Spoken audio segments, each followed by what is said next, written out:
All right, it's about time for a Tesla road trip. So you see the Model X behind me.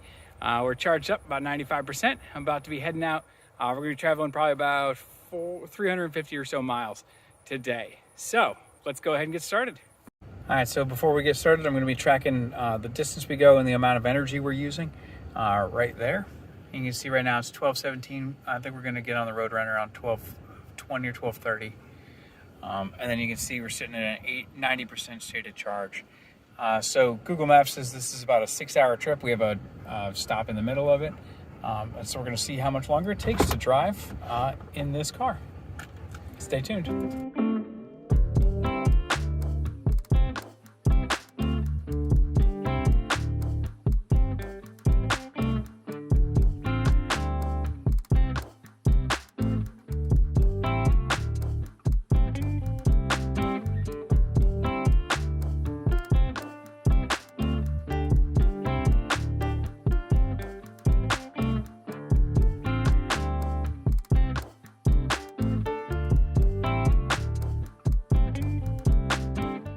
All right, so this is the first leg. We're rolling in at 17%.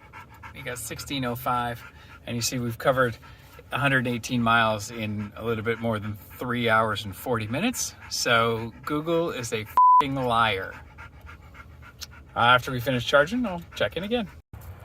So one of the nice things about the Supercharger network in general is that anytime you are stopping, it's going to be at some place where stuff exists. So generally gas stations or Sheets or whatever else, stuff that's you'd normally stop at, and it's right off the highway when you're used to kind of road tripping with a gas car. So even a place for a stupid dog to take a walk. All right, everybody just finished eating, and we got 16:43. We're charged up, hit 79% in, I guess, 40 minutes of charging. And now we're gonna be leaving right now. Next charging spot is gonna be about 2.5 hours from here, 134 miles. We should roll in around 10%.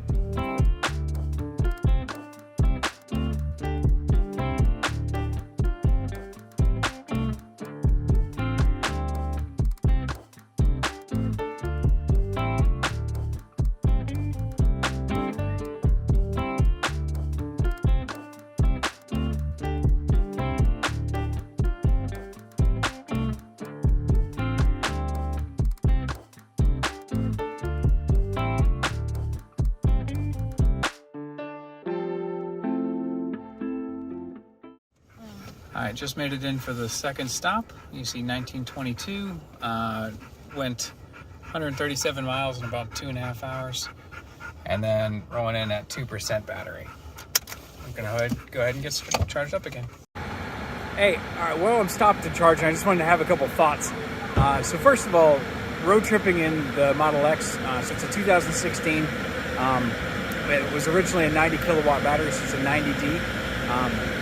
It is definitely, the battery's definitely degraded over the last few years.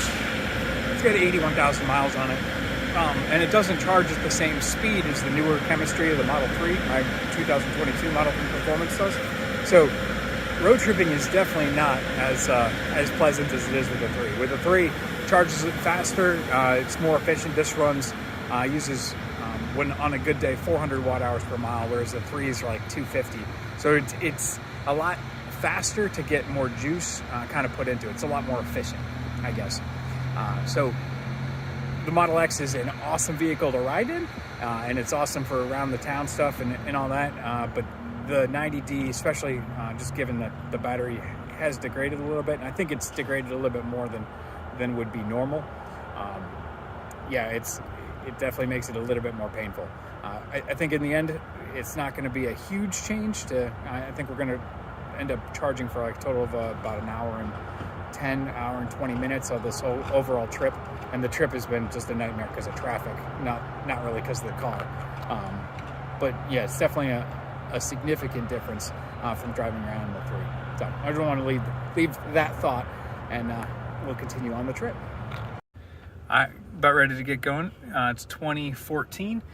And we are at 84%. So the last leg is going to be another hour and 18 minutes, 79 miles.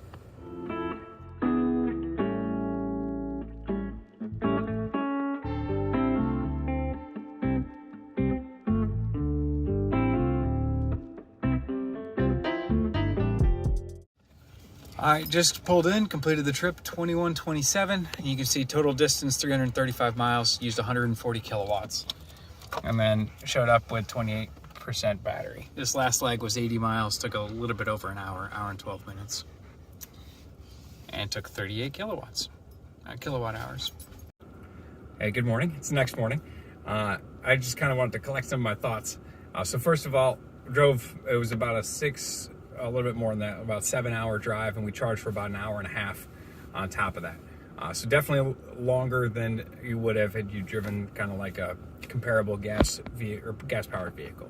So some of that's a combination of the vehicle being a little bit older, so the battery chemistry is not quite the same as the newer versions. This is a 2016.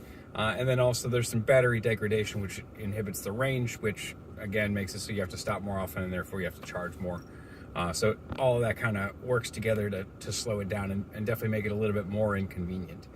Now, if I was like in a course of a year, we make this drive probably 2 or 3 times. I don't know if the hour and a half addition adds up to as much time as we would be taking, on a daily use, driving this thing over to the gas station and filling it up and then kind of going on your way in order to do that.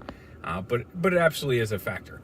So what I would say is if I got rid of this thing, my wife would murder me. So I'm not going to do that. But it's like understanding it. And I try to be transparent. Like, hey, if you buy an older car, like that's probably a consequence that you're going to have. So regardless, I love driving this thing, and it is a lot of fun, and it does everything that we need it to do. It's a super comfortable family hauler and stuff like that. And then day-to-day use, like I said, you can tow, you can do pretty much anything with it. But absolutely, it does take a little bit longer, and you saw that kind of play out in the course of the trip. So anyway, like I said, I like to tell the story, make sure people are comfortable, make sure you're informed as you get into stuff, and hopefully that helps. If it helps you, share it with somebody else who's thinking about going into the electric world.